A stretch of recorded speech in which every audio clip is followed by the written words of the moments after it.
You to the Sunrise Morning Show here on 3FM 92.7. My name is Johnnie Hughes and I'm here with Helen Piampo. For Madam, how are you? Oh, listen, I say this every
Machines and Graphic doesn't enjoy government subvention. Director of Finance tells the Public Accounts Committee. What's on the back page of the Graphic? Nationwide refuse excavation exercise takes off in Accra, and 2 organizations support students in agriculture.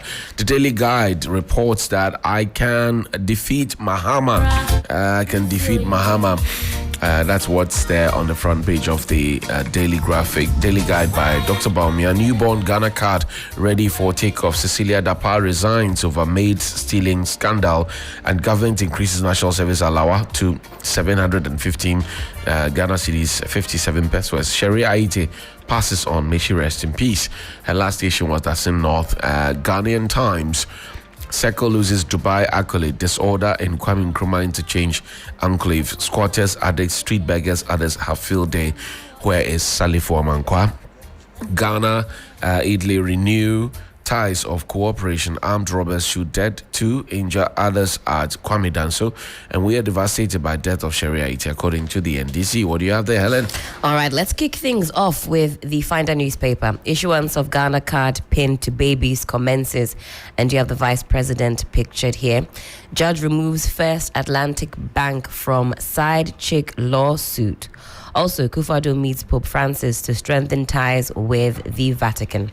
NLA plans sustained crackdown on 350 million city illegal lotto business. Also, Ghana-Houston a firm alliance to boost tourism inflows and business linkages. Ghana needs new business model to diversify agriculture. You've got Dr. Akoto pictured there, and he's vying for the position of flag bearership of the new Patriotic Party. Let's move on to the BNFT, the Business and Financial Times. Elliot Williams conferred with Special West African Insurance Award. Mid-year review, debt, energy, food security, and education take center stage. We'll talk more about that. It's captured on page 3. Corporate crime, strange saga. Convict serving 15 years in luxury hospital stay raises eyebrows. Also captured in page 3. RTI Commission outdoors 5-year strategic plan. I'll move on lastly to the new publisher. Search for new water minister, and you have some prospective candidates pictured here. Take a look at this, Johnny, because that vacancy is now open. Do we need one at all? We don't. In fact, do we need one? We don't need one at all. We can just merge the ministry with the local government ministry, because that's what it's been. I mean, so far it's proving to be a very, very insignificant ministry, if you ask me. And in fact, wasteful. Look at the because the reports. evidence is all over us. The filth. Accra smells. Accra smells. If you travel out and you come back, Ghana smells. Not just of corruption, but baller. A bong. Bong. There are some prospective candidates that have been put forth here, possibly Oseche Mensah Bonsu, Francis Asenso Boache, Obi Amwa, Dr. Frida Prempe. We'll talk more, of course, as we go on. NLA replaces 26-year-old lotto draw machines. One new baby, one Ghana card. We love the sloganeering. One baby, one Ghana card. One house help, $1 million. Felicity Hafianyo is joining us on the phone line now. Felicity, good morning. Thank you for your time. Good morning, Johnny. Thanks for having me. Great. We see the clouds already. What are we to expect by way of weather? We are hoping that it will be dropping $1 million on us. Yeah, the entire country was going to be cloudy this morning. And then we expect light rain or drizzle over Greater Accra, Central, Western, Northern part of Ashanti region. We had an intense rainstorm over Burkina Faso, and a portion is over the upper east, northeast, and then the upper west region. So we are expecting ISO to scattered cases of thunderstorms with rain. The intensity will not be that much, but then it will produce some thunder and then lightning. For temperatures, it's going to be mild and uniform across the 16 region. We are expecting it to range between 29 and 31 degrees Celsius. For the fisher folks over the sea, we are expecting windy conditions. The state is expected to be rough, so they have to be careful. The Volta Lake to cloudy weather this morning with patches of foggy and misty with reduced visibility, so they also need to be a bit careful. For the afternoon, the sun will break through, and then the evening, the clouds will set in with mild temperatures, a little bit cool over the 16 region. Tomorrow, before we bring you the update, we are expecting mist and fog patches over the southern half, which is likely to reduce visibility. So we are cautioning the motorists, if you want to travel to Ebri, Koforidua, you want to go to Kumasi and Koko, you want to go to Sunyani, Goso, Mim and Eastern Virus, Cape Coast, you want to go to Peking in the Volta region, Vli in the Volta region, you want to go to Takrady, Axing, you should be mindful of mist and fog patches at dawn hours. So this is how we are expecting the sky will be from now till tomorrow morning. Thank you, Felicity. We're grateful that you could join us here. Yeah. All right. Thank you. All right. It's going to be some way. Not the weather forecast that I was really Looking forward to. When I heard it could be raining cash, that was more exciting. And then you had the Higi Haga and the Kukum Krakum, and then can you imagine? Yesterday, I mean, we didn't see this coming but I'm told yesterday rained in portions of Accra. Oh, I see. And on Saturday as well, it did rain. So you're expecting that, yeah? We had the benefit of much better weather in Pram. But from what Felicity is saying, a misty day in the area she highlighted. Be careful when you travel to those parts. Yeah. What are we starting with? Well, this one caught my attention. One baby, one Ghana card. And the headline also goes on to say, no more football age for anybody. I want to start off with that one. And it says, all is set for the historic issuance. Hey, we like Brofu. Yeah, for historic issuance of the much anticipated. Thank you. Ultramodern, yeah, baby. Of national identification numbers, better known as Ghana card numbers, to newborn babies in Ghana. Vice President Bawumia has announced this follows the successful integration of the databases of the Births and Deaths Registry, the National Identification Authority, and the Ghana Health Service. The Vice President, who made the disclosure on Saturday, July 22nd, 2023, said the first such Ghana card number was issued to a newborn baby on Friday, July 21st, 2023, after a successful test run. I'm surprised they didn't cut short for the baby, because this government needs all the goodwill it can muster. Front page story. Front page. So that's, I guess so. That's the sword cutting. I guess so. Well, I'm quoting him here. The work of integrating the databases has been completed. The full test was done yesterday, and I'm happy to say the first Ghana card number for a baby, newborn baby, was issued yesterday. So in the next month or two, all babies born in Ghana, once they take them to weigh in, will be issued the Ghana card number and also get their birth certificate identification number at the same time, because the two databases are talking to each other. The nationality of the parents will be established as part of the process. This is very transformational, Dr. Bawumia noted. And he says you'll have this number until your last day. If you have certain privileges, you might have two numbers. Who knows? But this should put an end to two. Everybody, Ashatawale will say, everybody one. No, you pay two, Shen. You pay two. Why? You pay two. Everybody one. Everybody one. Are you saying good morning to Reverend Dujefio? Oh, I want to say good morning to the Vice President. The Vice President. Yes, this is a step in the right direction. I think that, well, this sounds good. However, there are a lot of people in the system who do not have their birth certificates, and they go around it. We also heard how sometimes the system is so porous, people pay their way through, get whatever it is. We've seen how foreigners own 2, 3, 4 passports, and they've been caught by the police and all that. How they got that, because the base document is a birth certificate and somebody has to endorse it. How they're able to beat the system and all of that. Yeah. So those questions come to play. Is the Birth and Death Registry office going to see a facelift? Because if you've been there, you see the kind of office it is. Yeah. We're in a hurry to announce some of these initiatives, to launch it, to say, this is it. And I was listening to a pastor in the Ashanti region of the weekend, where he mentioned that, look, Dr. Bawumia wants to buy laptops for children in schools. But there are schools where there are no desks. There are schools where children lie on their belly. There are schools where, now that the clouds have gathered, they would have to be excused not to go to school and all of that. The basic things. This sounds good. Yeah. It looks great. But again, if I have applied for a birth certificate and it's taking forever to come, I would not be excited about this. You have to be born again, and then that might help you. But I definitely want to piggyback off that knee-jerk reaction of government to announce things. Remember ICAO? Yes, we were very. The Vice President again was very quick. Travel with it, and that if you gave me 1,000 interchanges and a Ghana card, I'd rather take the Ghana card. And in fact, ICAO tweeted very shortly after to say, "Slow your roll. It's a work in progress. This is what we know so far." So I think, especially at a time like this, where government is eager to carry some good favor, any initiative that is positive, you'll see them rush to put it out, forgetting that sometimes there are teething issues, and when things go wrong, then you have even more questions to answer. But I'm not surprised at all that we get premature announcements, we get very exciting announcements. It's because government needs a break.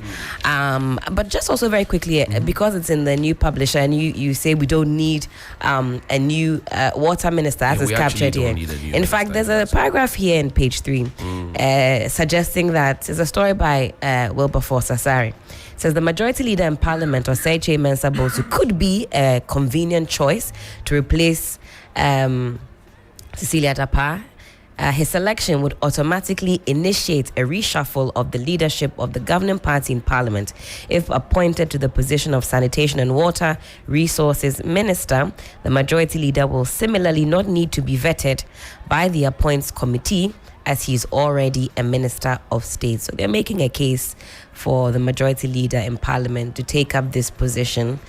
The majority leader is already a minister. That's what they're saying. Minister of government business. They said that would be a good reason to have him, because he will not need to be vetted because he's already a minister of state. But the point is that, do we actually need it? Because this role was part of, what do you call it, the local government ministry, and then the works, portion of the water portion of it was part of the works department, and we have run that system for so long.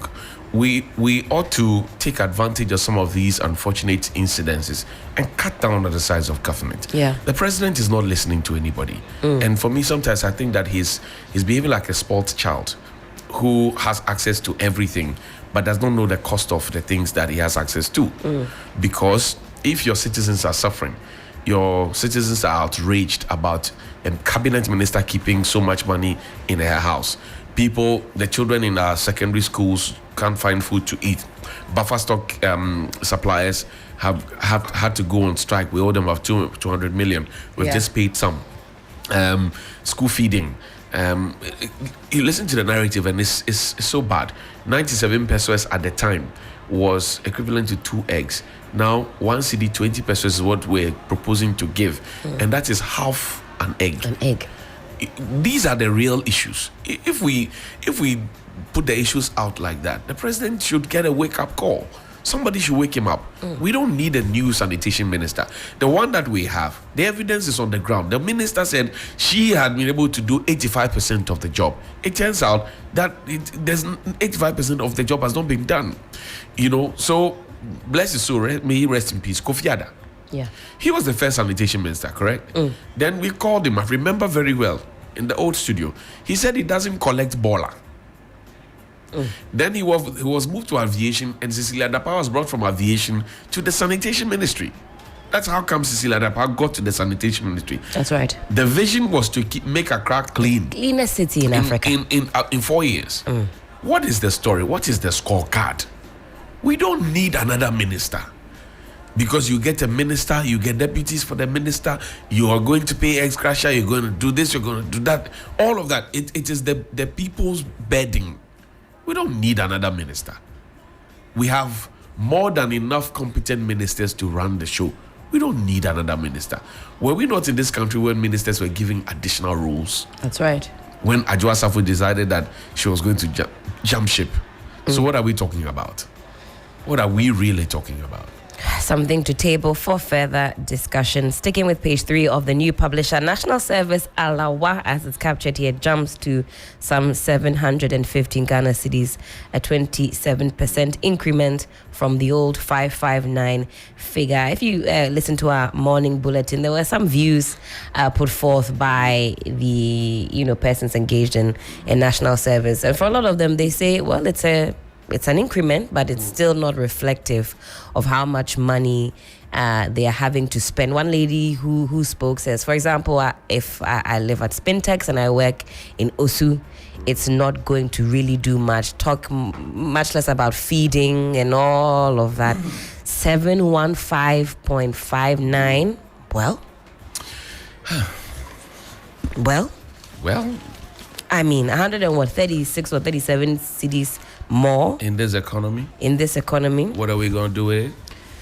What about the Napconians? Well, I mean, they say they have been neglected. Oh, wow. Yesterday, they issued a press release. And they always find a way to send it to me. I don't know. But say they've been neglected, Charlie. They have been neglected. What a shame. What a shame it indeed is. They have been neglected. That's how they feel. Well, hopefully they get a look in when the media review comes through. The BNFT had this on the front page. Debt, energy, food security, and education will have to take center stage as far as the mid-year review is concerned. Now, in anticipation of the mid-year budget review, several experts from different sectors agree that while it will be within the framework of the IMF program, government must not miss a critical opportunity to tackle lingering issues within the economy. These experts share their views during a roundtable session organized by the Economic Governance Platform. Do we really listen to the experts when they even speak? We don't listen to them. I mean, if there's anything to go by, e-levy consultations, we didn't listen. We don't listen to the experts. How many times have the experts spoken about cutting down the size of government? How many times have the experts spoken about cutting down waste? How many times have the experts kicked against certain economic policies that the government intends to roll out? The government just likes to listen to its own voice. And that's where the problem is, because the government forgets that they are serving people, and the people are the ones who will give a certain sense of reaction and direction as to how the policies are impacting on them. The government doesn't listen. If you clearly look, it's ridiculous. You owe pensioners, you owe school feeding, you owe workers, you owe volunteers, you owe every layer in society. Road contractors, persons with disabilities, everybody. Everyone. And then you have money in your rooms.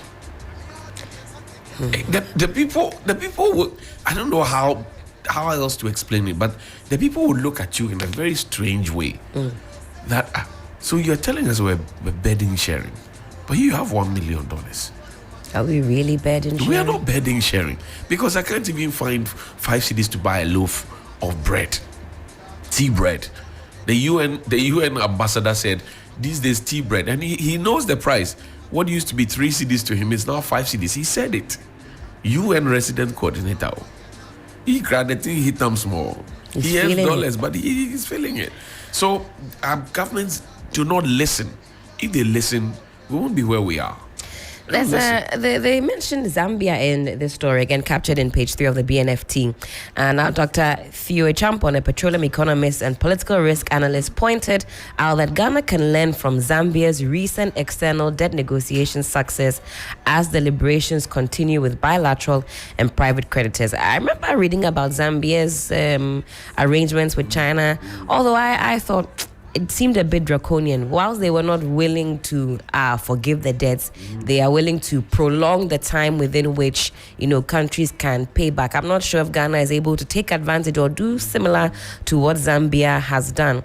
But it goes on to say, despite their debt to GDP ratio not significantly decreasing in nominal terms as a result of the deal, Zambia obtained a 3-year grace period for principal repayments and negotiated reduced interest rates of between 1 to 2.5% compared to an average of 9%, and this will be sustained until 2023. So this actually sounds a bit better. And in the initial stages, it sounded as though they were going to get a grace period, but China was going to add some more on in terms of the interest. But they've been able to also negotiate and reduce the interest payable. Can Ghana follow in Zambia's footsteps and also go and negotiate? I'm not sure why that is something that wasn't maybe offered to us at the time that we went begging for some grace from our external debtors. But what we know is that government is now back again to look within an internal restructuring, DDEP Part 2.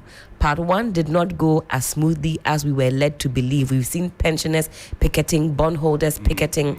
So let's see what DDEP Part 2 will bring. But for our external creditors, what can government do to mitigate this? Zambia is doing something. Can we learn from them? Can we learn from them? It's a good question. You are excellent. Thank you so much indeed. And we're making way for Johnny's bag in a bit at 6:50. This is the Sunrise Morning Show on 3FM 92.7. Sanitation Minister Cecilia Abinadapa, former minister, has resigned. Question this morning is if you had $1 million. In fact, the Nigerians will say dollars. Dollars. Yeah. $1 million. What would you do with it? Stay with us on Sunrise on 3FM 92.7. Our hashtag is 3FM Sunrise. We're also on Twitter and Facebook at 3FM 927. Join it, like it, share it, comment, tell somebody about it.